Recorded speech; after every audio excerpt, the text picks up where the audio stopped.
Hey, today we are in Audi Q3 and this car is equipped only with rear parking sensors. This means that when you put the car into reverse, you will hear the rear sensors turning on, but there's no change on the screen. There's no visual parking sensors information over here. So over here I have my phone already connected to the car.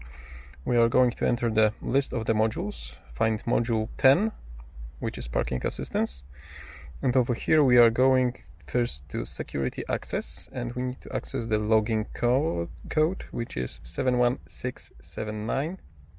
So let's enter it. Right now let's go to long coding, and we need to change the OPS, which is optical parking system or sensors display. We have it set to without OPS BAP4, so let's set it to with OPS BAP4. Let's code it.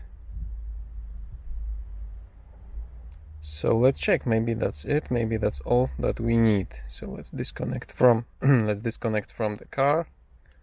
So now let's go to car, driver assist, parking aid, and we have new option, which is display. We can turn it off or on, so let's leave it on, and let's check what happens if I put it into reverse gear. We have the optical parking sensors over here. Okay, so that's it. Thank you for watching. Give me a thumbs up if you like this short video, and subscribe for future ones. See you soon.